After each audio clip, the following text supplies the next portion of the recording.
and welcome. My name is Kari Lundgren, and I am speaking to you from the control tower at the former Naval Air Station at Alameda. It is a beautiful day here in the Bay Area, and we've got a great show lined up for you. What I can tell you at this point is that the Ocean Cleanup's system number 1 is making its way towards the Bay Bridge. We've actually been enjoying a great view of it as it's passed behind us from Anchorage 9. Quick run through of how today is going to work. As I said, the system is going to be passing under the Bay Bridge fairly shortly. It's at that point is going to go past Treasure Island. And then around 1 o'clock, it will be passing to the south of Alcatraz. As you can see, according to this map, it was originally planned to go north of Alcatraz, but it is going to be going to the south. We've got cameras all around the Bay Area. They are streamed to you live using some of the latest technology from LiveView. And we'll be sharing lots of cool information about the system, how it was designed, how it was put into the water. We'll be, of course, discussing the problem of plastic pollution, and we'll be introducing you to various members of the team. And speaking of which, I think it's time that I mention my colleague Rachel Richardson. She is on Treasure Island at the Marseille restaurant. Rachel, can you hear me? Hey, Kari, I am actually here at the Marseille on Treasure Island, like you just said. It's a beautiful day outside. The sun is shining. It's not too windy. It's like Mother Nature is sending us a gift. And I'm actually here with a lot of people who helped build System 1. They're all right here behind me. Say hi, everyone. Yay! Everyone's so excited. I think Wilson System 1 will be passing us really soon, and we're all super stoked to see it. Can you see anything at this point? No, not just yet, but I hear that we're going to be seeing it any minute now. And is that a good place to be standing? If you're in Oakland and want to see the system, should they head to Treasure Island? It's a good place. There are actually a lot of great places where people can view it. If you go to our website, we've listed a lot of great viewing spots, or wherever you want to view the system. If you're watching at home, watching here in San Francisco, take a picture, let us know about it. We're on Facebook, Twitter, Instagram. Just use hashtag #TheOceanCleanup. Show us what you're seeing, tell us your thoughts, ask us questions. We want to hear from you guys. We have an amazing social media team who's actually here today as well. They're going to do their best to engage with you guys and answer all your questions throughout the day. Thanks, Rachel. Things are looking very nice on that end. I'm a little bit envious. We'll be touching base with you in the not too distant future, so thanks a lot. You are just seeing the front of the system going under the Bay Bridge. The system is 600 meters long, 2,000 feet. The nose of the launcher to the end of the system is stretches over 1 kilometer if you include the launcher, the tow rope, and the system. So this is going to take a little while to pass under the Bay Bridge. One thing I'm going to mention, because you may be wondering, is on the side of the system there is system 001, but you may also notice that there is the name Wilson, and that is a nod to the Tom Hanks movie Castaway, in which he befriends a volleyball and nicknames it Wilson. But hopefully our Wilson will be doing a great deal more work than that volleyball was doing in the movie.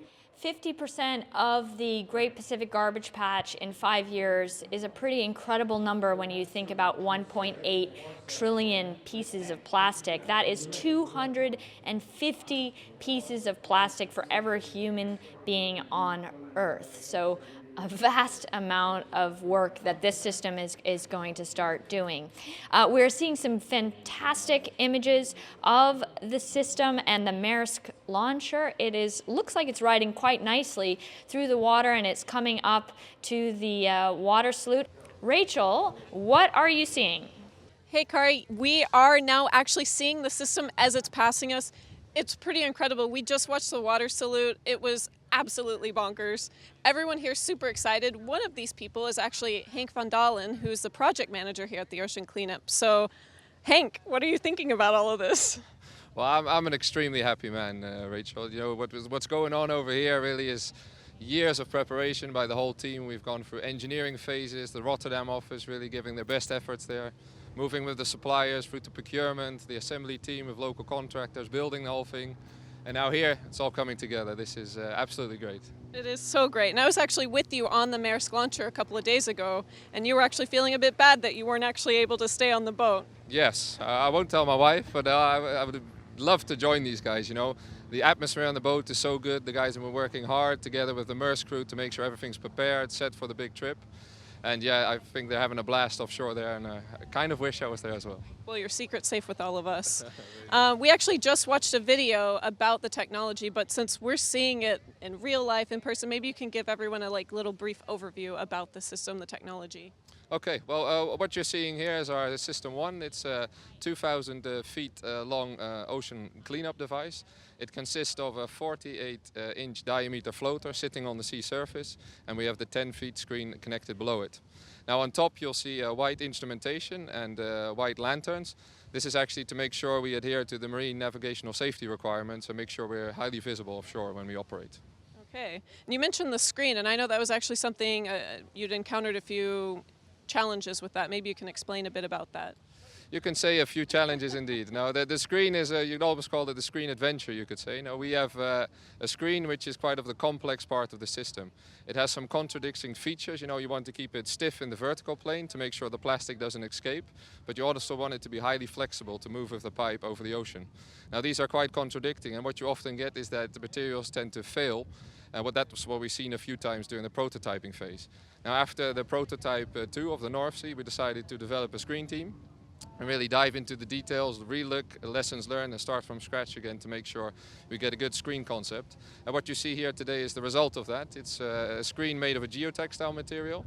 There's ballast weights connected below it, so it's strong enough to hold these vertical loads, yet the material is also flexible to do what I mentioned, follow the motions of the oceans there.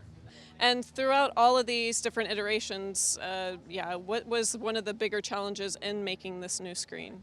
Well, I think what we found was that there was no one-stop shop. You know, you have good materials, but then it was difficult to make them connect them together or connect areas with the ballast weights.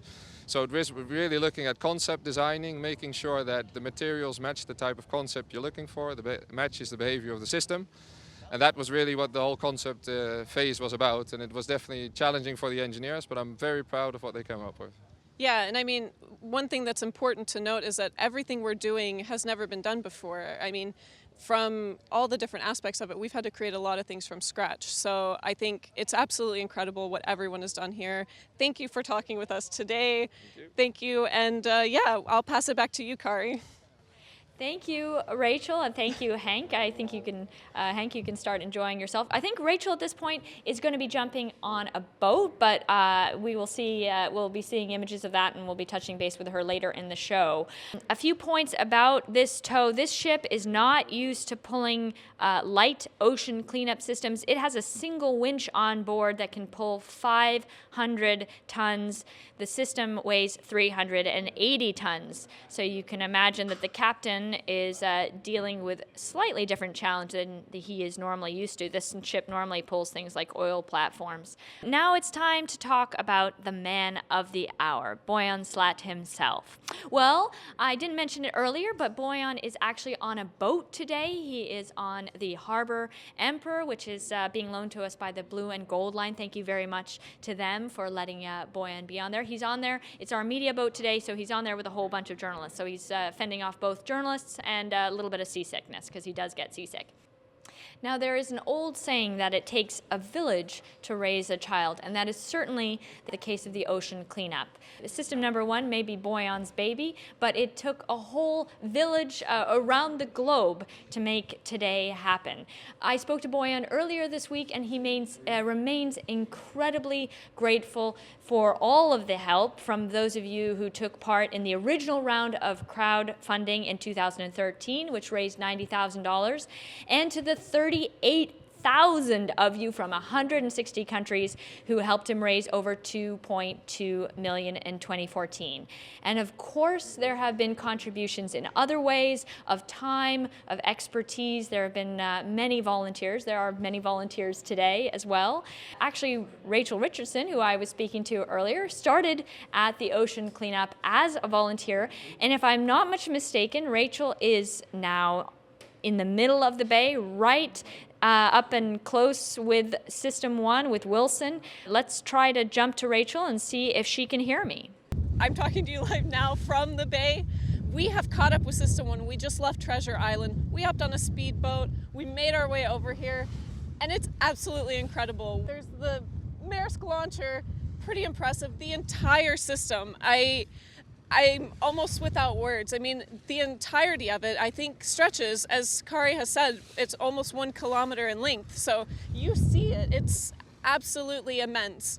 And we're also surrounded by a media boat. That's where Boyan is right now. We have a sailboat that's following. It looks like all of the ocean is here to celebrate, and it's a pretty amazing sight. There are even birds sitting on top of it, so it seems like everyone's enjoying it today.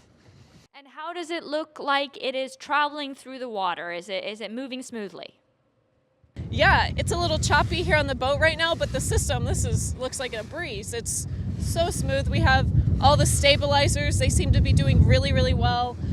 It's so cool to pass all these amazing landmarks here in San Francisco with the beautiful skyline and see our cleanup system making its way into the Pacific.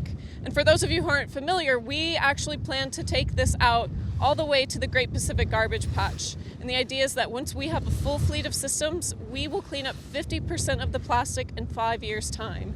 So this is actually our beta system. We want to learn from this. It's just going to help us learn and grow. We believe in an iterative design process. So System 1, or Wilson as we like to call it, is really going to help us learn so much about how it performs so we can make better systems to hopefully clean up more plastic.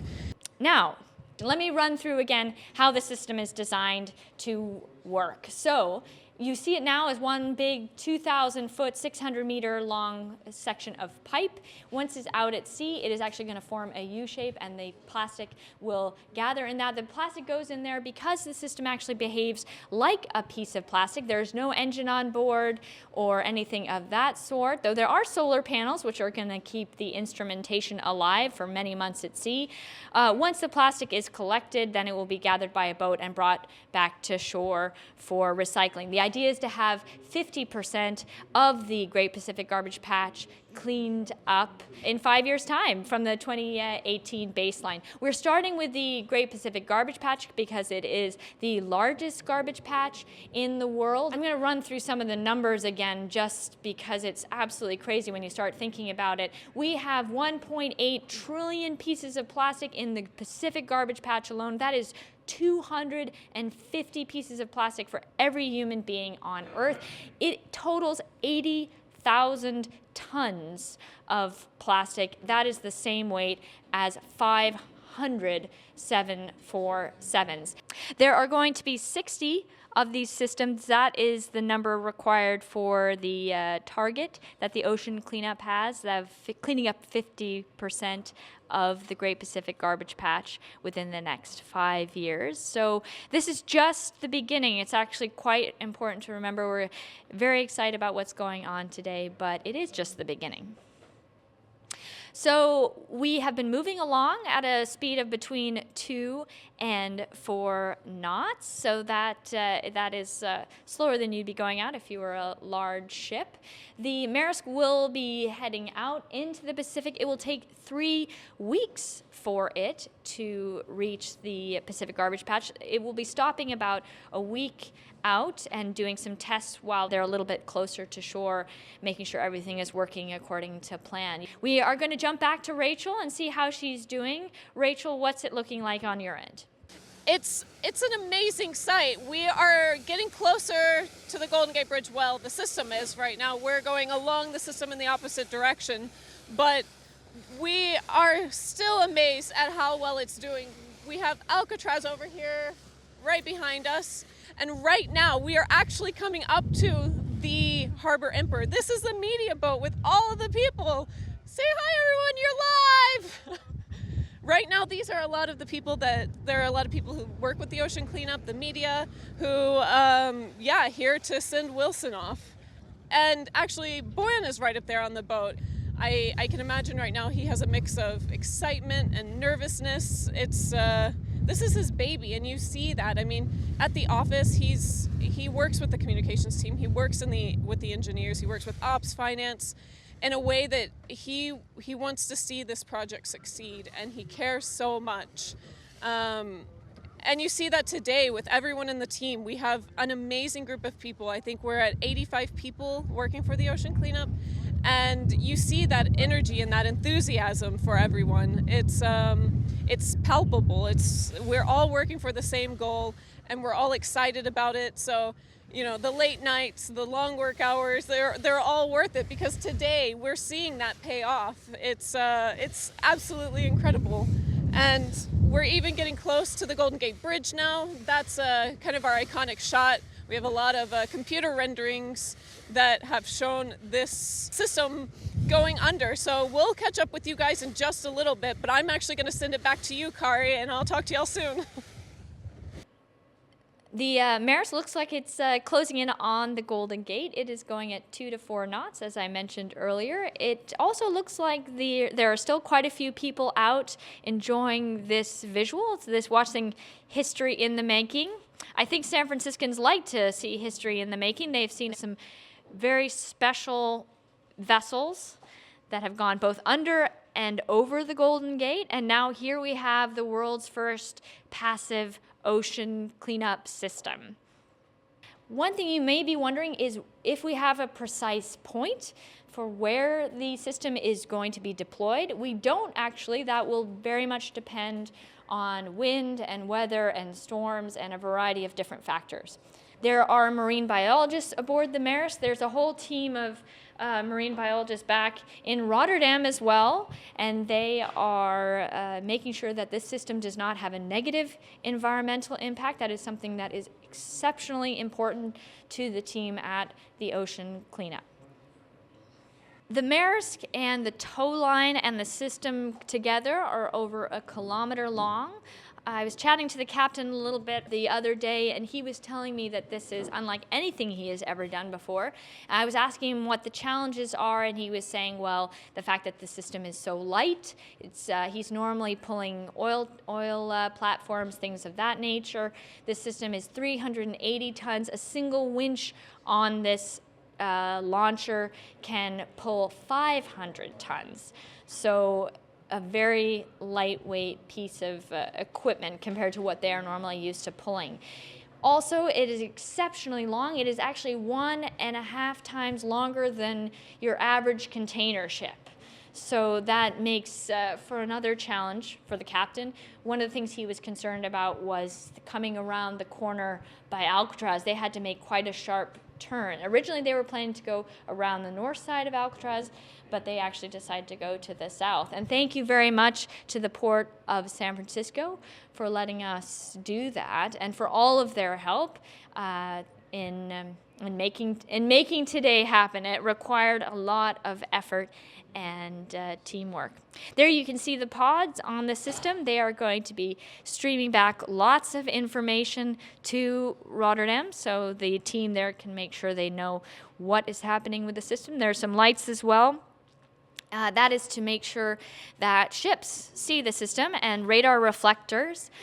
If you are out at sea in the middle of the night, you will be able to see the system on your radar. We are coming up on the Golden Gate now. There are the Marin headlands. I think we're going to be chatting to Boyan in the not too distant future. I will be checking in with him, I hope. As I said earlier, he's on the Harbor Emperor. I can only imagine what thoughts are going through his mind. From 16 years old, he has been dreaming of this. He is now 24 years old, 3 prototypes, and now here we are with this 2,000-foot long system. Yes, Boyan, can you hear me? Okay. I can hear you. Wow, how are you feeling in this moment? Well, I've seen this view. I've seen this view for, for years, just in artist impressions, just in computer simulations. So to see this now in reality is pretty amazing. And what are you going to be watching for over the next months as the system heads out into the Great Pacific Garbage Patch? So, of course, next few months are going to be super tense. This is an exciting moment, but of course, the moment we're looking most forward to is to bring this first plastic back to shore. It's, because that means that it's proven technology, and that's what we hope to achieve with this first system. So next few months, I'll be really obsessively looking at the data that's coming in from the vessel, from the data streams, from the cleanup system, which will hopefully then allow us to catch the first plastic and bring it to land. And I was just going to ask you that. What does the future look like for you and the ocean cleanup? Well, of course, a lot depends on this first system and whether we indeed are able to prove that the technology works. But what I hope is that the ocean cleanup can become this example of how you should solve a problem, right? Instead of trying to complain or protest about something that you don't agree with, try and build something that you do agree with. And this is, of course, just the beginning. So if this first system goes well, then we hope to expand to a whole fleet of systems in the coming few years.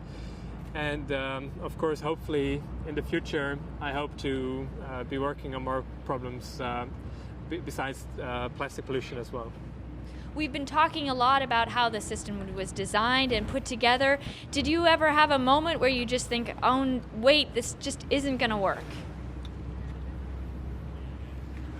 For sure, we had incredible hurdles to jump to get to this point. Whenever you hear the history of some technology, people are always reciting the history as if it was some kind of straight line, like first we did this, and then we did this, and then we came to this point. But it's easy to connect the dots in hindsight. When you start, you really don't know what's going to happen, and this is not just like developing a slightly better car or a better airplane. This is like developing the first car ever. So the number of hurdles we had to jump to get to this point has been immense. There were definitely points when we said, well, this doesn't look good. But fortunately, the team is super creative and super motivated. So every time we had been able to overcome adversity, and this got us to the point where we're right now, and hopefully also eventually to the point where we start cleaning the ocean. And I was just going to ask, what is going to happen to the plastic once it comes to shore? Yeah, so the idea is that we take the plastic back to land, and we work together with our recycling partners, and the idea is that we can process that plastic and turn it into very nice, desirable products that are durable, designed to not end up back into the oceans. And by selling those, we actually hope to help fund the operations of the cleanup system. And you you are somebody who is very interested in engineering. You have been very hands-on in Rotterdam here at the yard. What do you think has been the biggest engineering challenge? Well, so over the past few years, it's mostly been the conceptual challenge. So really getting to a concept that we think could work, can be cost-effective, can efficiently collect plastic. That has been extremely challenging to have something that survives. That was, I think, the main challenge. But then over the past 12 months, we found the same level of complexity that we found on the conceptual level, just repeated itself on the detailed level. Take, for example, those steel frames, those blue steel frames that keep the system stable. Just the tiny rubber that is between the floater pipe and these steel stabilizers. Just engineering that has been incredibly challenging. Actually, we had a big failure with those rubbers just late July. So these are, like, on the detailed levels, some of the challenges that we had to face over the past few years. And what are your biggest concerns? We were showing a video of you earlier talking about some of these points, the 3 points that you're most concerned about. Tell us about those. Well, so the thing that I will be most closely looking at is how efficient can we collect the plastic. I think this is where the most uncertainty still lies. Of course, in terms of survivability, man has been building structures that have survived for decades on the oceans for a very long time. Catching plastic is completely new, and we've tried to simulate this, of course, with computer models, with scale models, but there's inherent uncertainty to that. Take, for example, the scale models. If you take plastic pieces that are this small and you try to make them 30 times smaller, well, then you get into all these scaling effects like surface tension, and when you think about computer simulations, well, that screen that's underneath it, that's behaving so erratically, so chaotically, that it's just almost impossible to simulate using computers. So that's something we can really only find out once we're in the patch. So the single metric I will be watching most closely in the coming weeks and months is, how efficient can we collect those, especially those smaller pieces of plastic. And you were 16 when you had this idea. What would you say to other 16-year-old inventors that are out there? Well, I mean, if you have a good idea to solve a real problem, I would definitely recommend people to just try. When I started, I really didn't have a bloody clue on how to be an entrepreneur, how to be an inventor. But as long as you're willing to listen to feedback and learn fast, you can actually get things done. Are you surprised at how much the design has changed? This looks unlike anything when you first sat down. I've seen some of the first sketches, and this doesn't look anything like it. Right. So I think every single detail has changed on the design over the past 5 years. But it's not so strange, the fact that it's a completely new device. Of course, you're going to learn a lot through progressive insight. But if you compare what we've built right now compared to the initial idea, most of it has changed, but the basic principle of working with nature, to have a passive system, to build an artificial coastline, that hasn't changed. So it's really how we do that which has changed 100%. And one final question for you, Boyan, and then I know you have other people to speak to, and we should also give you a moment to just enjoy the moment. The San Francisco Bay, we are towing out under the Golden Gate. What do you want to say to the people of San Francisco? Oh, for sure. I mean, we've had so much support here in the Bay Area, but really all around the world. And we have been proud to call this our home base for the building of system number 1 over the past 6 months. And although it is very exciting to see it going through the Golden Gate Bridge, I will definitely miss visiting this place on a regular basis. Thank you very much, Boyan. We will let you get back to enjoying this moment, and enjoy the rest of the day. All right, thank you. We are getting close to the climax of this morning. The Maersk launcher and the system are nearing the Golden Gate Bridge. Beautiful shot of the Marin headlands there and the Golden Gate. And it's so much fun to see all these vessels that are out accompanying the system out into the ocean. The goal is to have half of the Pacific garbage patch cleaned up over the next 5 years. That's going to take many more systems than system number 1. Wilson is going to have some friends. We're going to need about 60 systems. Those future systems will be much longer than the one that you are seeing today. Wow, this is going to be a beautiful image in a few minutes' time, coming here up under the Golden Gate Bridge. There is Boyan Slat himself. Ladies and gentlemen, the man of the hour, the man behind the idea.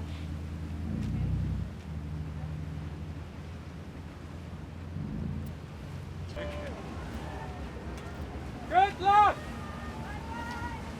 It's a big relief to everyone here that this has actually been a successful launch, that the weather has cooperated, that everything has gone to plan, so we hope that that continues.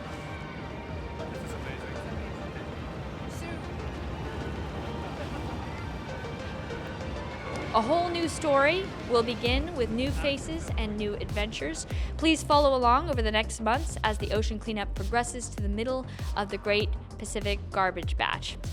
I'm going to say a quick goodbye to Rachel. I think we're actually going to jump to her camera. Hey everyone, so there you have it. We have just passed the Golden Gate Bridge, the iconic moment. It's absolutely incredible. I have the coolest job in the world, and I feel so incredibly lucky to be here right now today, seeing System 1 as it goes out to the Pacific. I remember my mom telling me about her seeing the space shuttle take off, and I feel like today I'm witnessing the same type of history, and all of us are. We're all a part of this, and it's absolutely incredible knowing that right now this system is going to go and start taking out plastic that we've been putting in there for years. In the same way that the space shuttle explores space, we're exploring the ocean to make it better for the world. So I hope you feel just as lucky as I do. Thank you all for being here today, and I'm going to send it back to Carrie and just celebrate this amazing day. Thank you. Well, thank you very much for watching. It's been a real pleasure hosting this, and it's so exciting that everything has gone to plan so far. I'm going to be very excited myself to see what happens over the coming weeks and months. Boyan once said that no high school project in the world has run quite so out of hand. Let's hope that that continues to be the case. Thank you very much from the team here. Adios.